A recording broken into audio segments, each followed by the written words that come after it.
तो दोस्तों, आखिरकार वो फिल्म रिलीज हो गई जिसका हर कोई इंतजार कर रहा था। कल्कि सिर्फ एक मूवी नहीं है, बल्कि ये इंडियन कल्चर और हमारी तरक्की का एक सबूत है, जिसे देश के कई छोटे बड़े लोगों ने मिलकर साकार किया है।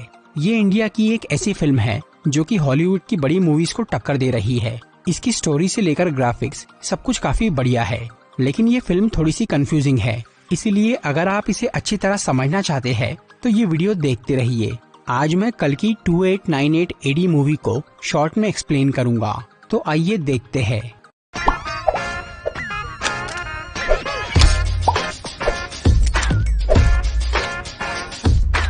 ये कहानी शुरू होती है महाभारत के समय में, जब कुरुक्षेत्र की जंग खत्म हो गई थी। तब गुरु द्रोण के बेटे अश्वत्थामा ने अपने दोस्त दुर्योधन की मौत का बदला लेने के लिए पांडवों के सभी बच्चों को मार दिया और आखिर में उसने पांडवों के पूरे वंश को मिटाने के लिए अर्जुन के पोते यानी अभिमन्यु के बेटे को मारना चाहा, जिसने अभी जन्म भी नहीं लिया था। इस काम के लिए अश्वत्थामा ने ब्रह्मास्त्र का इस्तेमाल किया और उसे अभिमन्यु की बीवी उत्तरा के पेट पे छोड़ दिया। लेकिन तब भगवान कृष्ण ने उस बच्चे को अपनी शक्ति से बचा लिया, जिसके बाद उन्होंने अश्वत्थामा को ये श्राप दिया कि वो कभी मरेगा नहीं और वो सदियों तक तड़पता हुआ घूमेगा। इस पर अश्वत्थामा ने उनसे पूछा कि उसे मुक्ति कैसे मिलेगी। तब श्री कृष्ण ने उससे कहा कि कलयुग के अंत में जब बुराई अपनी चरम पे होगी, तब वो अपना 10वां और आखिरी अवतार लेंगे और उस वक्त उनके जन्म को एक बुरी ताकत रोकना चाहेंगी। तब अश्वत्थामा को उस गर्भ की रक्षा करना होगा, इसी से उसे मुक्ति मिलेगी। इसके बाद भगवान कृष्ण अश्वत्थामा के सर से उसका मणि निकाल लेते हैं, जिससे उसे सेहत और शक्ति मिलती थी। और वो अश्वत्थामा को बोलते हैं कि जब उनके पुनर्जन्म का वक्त आएगा तब उसे ये मणि वापस मिल जाएगी। इसके बाद समय बीतने लगता है और अश्वत्थामा प्रायश्चित करते हुए घूमता रहता है। उसका शरीर बूढ़ा और घायल हो रहा था, पर वो मर नहीं रहा था। वो बस एक ही प्रार्थना कर रहा था कि भगवान जल्दी वापस आए और उसे मुक्ति मिल जाए। इस तरह से 6000 साल गुजर जाते हैं और अब ऐसा समय आ गया था जहां दुनिया पे एक बुरे आदमी ने कब्जा कर लिया था। उसका नाम था सुप्रीम यास्किन, जो कि एक बहुत ही होशियार और खतरनाक आदमी था। उसका मानना था कि इंसानों ने इस दुनिया को बहुत नुकसान पहुंचाया है, इसीलिए उसने अपनी टेक्नोलॉजी और आर्मी की मदद से सभी देशों और लोगों को हरा दिया और खुद पूरी धरती का मालिक बन गया और उसने अपने आप को भगवान घोषित कर दिया। इस सब के बाद सुप्रीम यास्किन ने दुनिया के सभी रिसोर्सेज को जमा करके काशी शहर में एक बड़ा सा हवाई महल बनाया, जिसे कॉम्प्लेक्स कहते हैं। उस जगह पे सारे सुख सुविधा मौजूद थे और बाकी सब जगह खाने पीने के भी अकाल थे।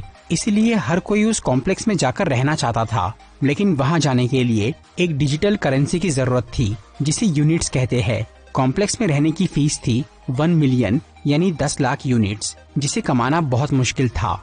उधर सुप्रीम यास्किन इतना पावरफुल होने के बावजूद भी एक चीज से परेशान था। उसकी उम्र अब 200 साल हो गई थी और वो मशीनों के सहारे जिंदा था। उसने पूरी दुनिया को तो जीत लिया था और अब वो मौत को हराने में लगा था। वो किसी तरह से अमर बनना चाहता था। इसके लिए उसने एक मिशन शुरू किया जिसका नाम था प्रोजेक्ट के। इसमें उसने एक फॉर्मूला बनाया जिसे पूरा करने के लिए उस केमिकल को 150 दिनों तक प्रेग्नेंट रहने वाली किसी औरत के शरीर में डालना जरूरी था, जिससे अमर होने का एक सीरम तैयार होने वाला था। लेकिन प्रॉब्लम ये थी कि अब दुनिया का इतना बुरा हाल हो चुका था कि काफी कम औरतें ही यहाँ प्रेग्नेंट हो पाती थी और बच्चे को जन्म दे पाती थी। इसीलिए अब कॉम्प्लेक्स वालों ने हर तरह की लड़की को खरीदना शुरू कर दिया। वो लोग फर्टाइल लड़की, मतलब जिसमें बच्चा पैदा करने की क्षमता हो, उस पे एक्सपेरिमेंट करते थे और इनफर्टाइल लड़कियों से काम करवाते थे।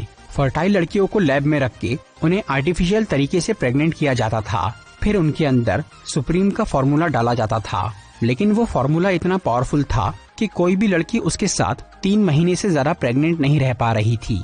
या तो वो लड़की खुद मर जाती थी या उसका बच्चा, और सुप्रीम को जरूरत थी 5 महीने तक प्रेग्नेंट रहने वाली औरत की। इसीलिए कॉम्प्लेक्स के लोग वैसी औरत की तलाश कर रहे थे और इस काम में सबसे आगे थे सुप्रीम के 2 खास आदमी।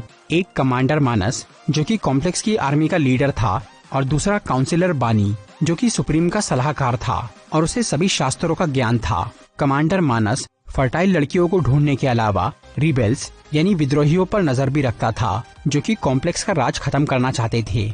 इन रिबेल्स का सबसे बड़ा ग्रुप था शंबाला में, जो कि हिमालय पर्वत में बसी एक गुप्त जगह थी, जहां के लोग सुप्रीम यास्किन और उसके शासन को रोकना चाहते थे। और उनका मानना था कि जल्द ही भगवान के आखिरी अवतार कल्कि का जन्म होगा जो कि दुनिया को बचाएंगे। शंबाला के लोगों के पास अश्वत्थामा के सर का वो मणि था और उन्हें ये यकीन था कि जब कल्कि के जन्म का समय आएगा तब वो मणि चमकने लगेगा। उधर कमांडर मानस और काउंसिलर बानी को उन रिबेल्स की खबर थी, इसीलिए वो शंबाला को ढूंढने में लगे थे ताकि वो इन विद्रोहियों को जड़ से खत्म कर सके। इस सब के बीच कॉम्प्लेक्स में काम करने वाली एक लड़की जिसका नाम SUMAT यानी सुमेटी था, वो लैब के एक्सपेरिमेंट में प्रेग्नेंट हो जाती है, पर उसकी रिपोर्ट में ये शो नहीं होता, इसीलिए सुमेटी उसे छुपा के ही रखती है। इस तरह से 5 महीने बीत जाते हैं और उसका बच्चा सही सलामत रहता है। लेकिन फिर एक दिन कॉम्प्लेक्स वालों को ये बात पता चल जाती है और वो लोग उसकी बॉडी में सुप्रीम का फॉर्मूला डाल देते हैं। इसके बाद वो सुमेटी की बॉडी से वो सीरम निकालने लगते हैं। इस प्रोसेस में अक्सर लड़कियां मर जाती थी, लेकिन इस बार लैब में काम करने वाली लिली नाम की एक लड़की जो कि असल में शंबाला की एक रिबेल थी, उसे सुमेटी में कुछ खास नजर आता है और वो उसे बचाने का फैसला करती है। फिर लिली वो सीरम निकालने के बीच में ही लैब के सिस्टम्स में गड़बड़ कर देती है, जिससे सुमेटी उस मशीन से बाहर निकल के वहाँ के डेथ चेम्बर में गिर जाती है। तब लिली वहाँ जाकर सुमेटी को बचाती है और कॉम्प्लेक्स से बाहर निकलने का रास्ता बताती है, जहाँ उसने अपने रिबेल साथियों को मदद के लिए बुला लिया था। इसके बाद सुमेटी काफी मुश्किल से उस कॉम्प्लेक्स से बाहर निकलती है, जहाँ वीरन, कायरा और अज्जू नाम के 3 रिबेल उसे बचाते हैं और वो सुमेटी को शंबाला ले जाने लगते हैं। रास्ते में कायरा उसे एक नया नाम देती है, सुमति। दूसरी तरफ रूमी नाम का एक बूढ़ा रिबेल आदमी शंबाला से अश्वत्थामा का वो मणि लेकर निकलता है और वो उसके साथ अलग अलग जगह जाता है, इस उम्मीद में कि उसे कल्कि को जन्म देने वाली लड़की मिल जाए जिसकी पहचान उस मणि के चमकने से हो जाएंगी। लेकिन रूमी को कॉम्प्लेक्स वाले पकड़ लेते हैं और उसे मार डालते हैं। इस दौरान उसके पास का वो मणि एक बच्ची को मिल जाता है जो कि अपनी जान बचाने के लिए एक गुफा में चली जाती है। उस गुफा में अश्वत्थामा रह रहा था, जिसे उस बच्ची के जरिए अपना मणि वापस मिल जाता है। अब वो मणि चमकने लग गया था, इसलिए अश्वत्थामा उसे अपने सर पे लगा लेता है। इससे उसके सारे जख्म ठीक हो जाते हैं और वो बहुत ताकतवर बन जाता है। फिर वो अपने जीवन का मकसद पूरा करने यानी कल्कि की माँ को ढूंढने निकल जाता है ताकि वो उसकी रक्षा कर सके। उधर कमांडर मानस सुमति की तलाश चालू करता है, क्योंकि वो उसके पेट से पूरा सीरम निकाल नहीं पाया था। वो सुमति को ढूंढने के लिए उसके ऊपर 1 मिलियन यूनिट्स की बाउंटी यानी इनाम रख देता है। इसी वजह से कई बाउंटी हंटर्स और कॉम्प्लेक्स के सोल्जर्स सुमति के पीछे पड़ जाते हैं और वो रिबेल्स के उस ट्रक को घेर लेते हैं जिसमें सुमति मौजूद थी। तब उसे बचाने के लिए कायरा अपनी जान गंवा देती है। इसके बावजूद भी वीरन, अज्जू और सुमति को कॉम्प्लेक्स से सोल्जर पकड़ लेते हैं। तब वहाँ अश्वत्थामा आ जाता है, जिसने अपने मणि की शक्ति से कल्कि की माँ को महसूस कर लिया था जो कि सुमति थी, इसीलिए वो उसे बचाने आ गया था। फिर वो उन सब सोल्जर से लड़के उन्हें हरा देता है। लेकिन तभी वहाँ पर भैरवा नाम का एक बाउंटी हंटर आ जाता है जो कि बहुत एक्सपर्ट फाइटर था और उसके पास बुज्जी नाम की एक AI सुपर कार थी। भैरवा को कॉम्प्लेक्स बहुत पसंद था और वो किसी भी तरह वहाँ जाकर रहना चाहता था, जिसके लिए उसे 1 मिलियन यूनिट्स की जरूरत थी। इसीलिए वो यहाँ सुमति को लेने आया था। फिर भैरवा उसे पकड़ने की कोशिश करता है, पर अश्वत्थामा उसका रास्ता रोक लेता है और तब उन दोनों की काफी खतरनाक लड़ाई होती है, जिसमें भैरवा हार जाता है। इसके बाद अश्वत्थामा उन रिबेल्स के साथ सुमति को लेकर वहाँ से निकल जाता है और वो सब शंबाला पहुँच जाते हैं। वहाँ सुमति के कदम रखते ही कुछ अच्छी घटनाएं होती हैं, जिससे शंबाला के लोग समझ जाते हैं कि भगवान को जन्म देने वाली औरत आ गई है। इसीलिए सब लोग उसे माँ बुलाने लगते हैं और वो सुमति की खातिरदारी और उसकी रक्षा करते हैं। इसी बीच काउंसिलर बानी को रेगिस्तान में गांडीव धनुष मिलता है जो कि महाभारत के अर्जुन का था। उस धनुष में तब तक ही शक्ति थी जब तक धरती पे भगवान का अवतार मौजूद था, जिनके जाने के बाद गांडीव की शक्ति भी चली गई थी।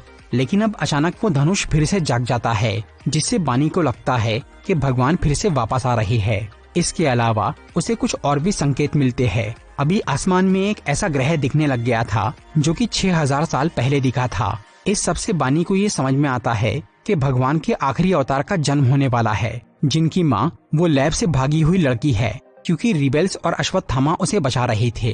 इससे मानस और बानी को ये डर लगता है कि अगर कल्कि का जन्म हो गया तो उससे सुप्रीम यास्मीन का राज खत्म हो जाएगा। इसीलिए वो जल्द से जल्द सुमति को पकड़ने का सोचते हैं ताकि वो उसके पेट से वो सीरम निकालकर उसे मार सके, क्योंकि बानी के हिसाब से अगर उन्होंने अभी उस जन्म को रोक दिया